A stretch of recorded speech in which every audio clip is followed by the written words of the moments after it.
Good morning, class third. What is day today? Today is Saturday. And what is day today? What is date today? 25th July 2020. Students, I am Priyanka from the Wisdom School, Sirsa. Our students, I hope you all are fine. Students देखिए, last video में मैंने आपको इस lesson की revise करवाया था और आज मैं फिर आपको एक बार क्विकली जो मैं इससे आप रिवाइज करवा देती हूँ, क्योंकि मैंने आपको लास्ट वीडियो में आपको डेट नहीं बताई थी कि मैं आपका टेस्ट कब लूँगी। और इसका जो आपका टेस्ट है, आपका होगा इसका टेस्ट ट्यूसडे को 28 जुलाई 2020। ओके स्टूडेंट्स, कब होगा आपका इसका टेस्ट?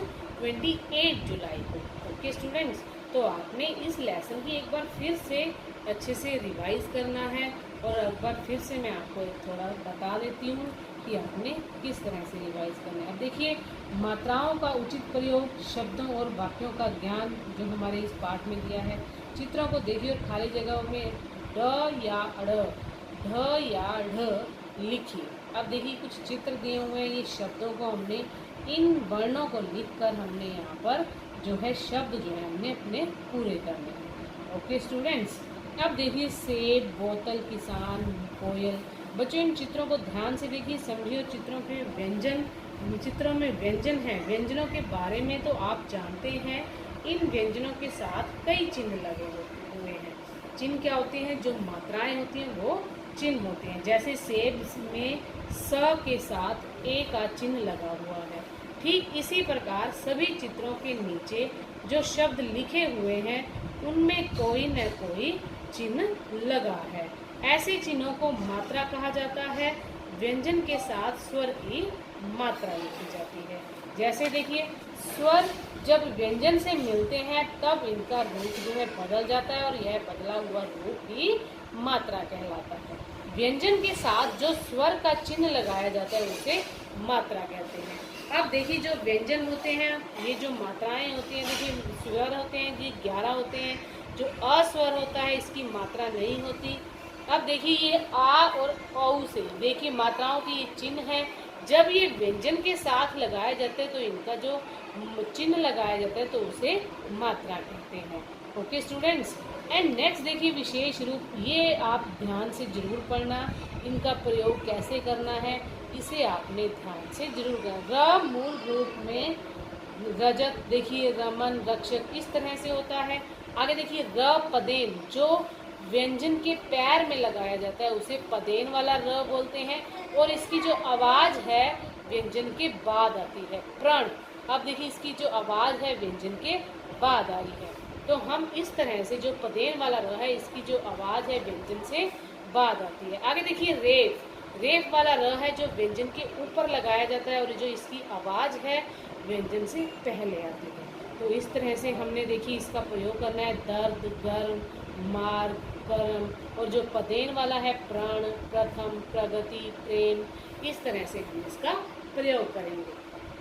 आगे देखिए, र में ऊ और ऊ की मात्रा नीचे न लगाकर साथ में लगाई जाती है। जैसे रू, रू, रू, रुपया, रुई, रुकना। आगे देखिए, रूमाल, रू, रूठना।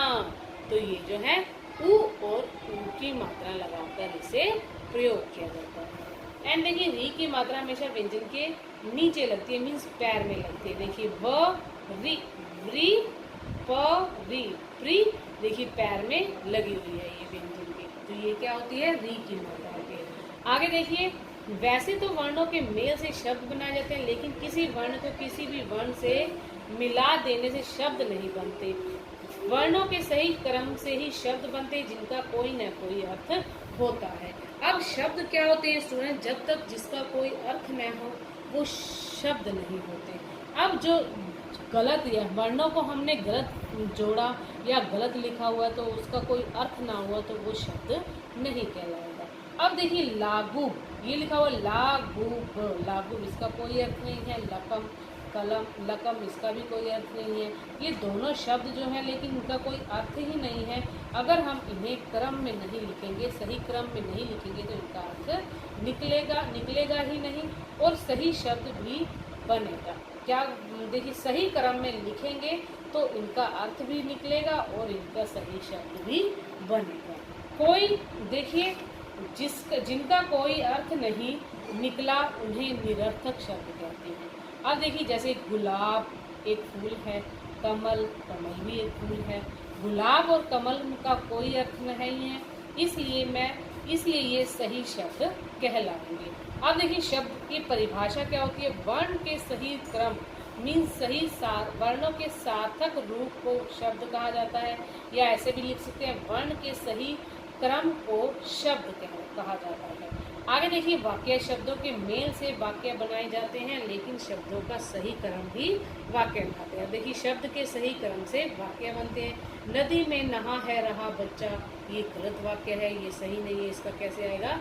नदी में नहा रहा है बच्चा, देखिए बच्चा नदी में नहा रहा है, ये जो है सही वाक्य है और हमने इस तरह से जो है वाक्य को सही करना है। ओके स्टूडेंट्स, अब देखिए हम पढ़ते इस पाठ में क्या था। व्यंजन के साथ जो स्वर की चिन्ह लगाए जाते हैं उसे मात्रा कहते हैं। व्यंजन के साथ स्वर न लिखकर हम उसकी मात्रा लगाते हैं। प्रत्येक स्वर की अपनी अपनी मात्रा होती है, अस्वर की कोई मात्रा नहीं होती। वर्णों के सही क्रम को शब्द कहते हैं और वर्णों शब्दों के सही क्रम को वाक्य कहते हैं। अब देखिए आपने क्या सीखा इसमें। मैंने आपको ये भी कराया भाषा किसे कहते हैं, शब्द किसे कहते हैं, वाक्य किसे कहते हैं। कि शब्द की भी परिभाषा आई है, वाक्य की भी आई है। और भाषा किसे, भाषा वह साधन है जिसके द्वारा हम अपने मन के विचार और लिखकर या बोलकर अपने मन के विचारों को या भावों को बोलकर या लिखकर प्रकट करते हैं, उसे भाषा कहते हैं। आगे देखिए सभी की मात्राएं लिखी हुई हैं। लड़का मेरा है पर घर इसका, ये इसका जो शुद्ध वाक्य क्या होगा। देखिए मेरा लड़का घर पर है, ये जो हमारा शुद्ध वाक्य होगा। र के विभिन्न प्रयोग के बारे में बताइए, देखिए ये भी दिया हुआ है प्रश्न।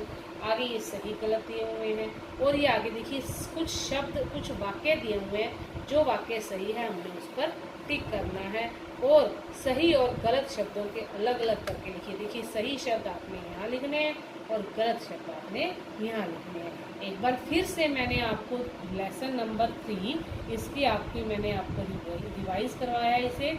और आपका जो इसका टेस्ट है आपका होगा 29 जुलाई 2020। 29 जुलाई सॉरी स्टूडेंट्स 28 जुलाई 2020। 28 जुलाई को आपका जो है इसका हिंदी का टेस्ट होगा lesson number 3। Okay class 3 lesson number 3 28 को आपको 28 जुलाई को आपका इसका जो है यूनिट टेस्ट होगा। तो आपने इससे अच्छे से तैयारी करनी है। आई होप कि आपको हो गई होगी इसकी तैयारी। एक बार फिर से आपने इस लेसन की रिवाइज करना है और आपके जो है टेस्ट है वो 28 जुलाई को। Okay students, bye, have a nice day.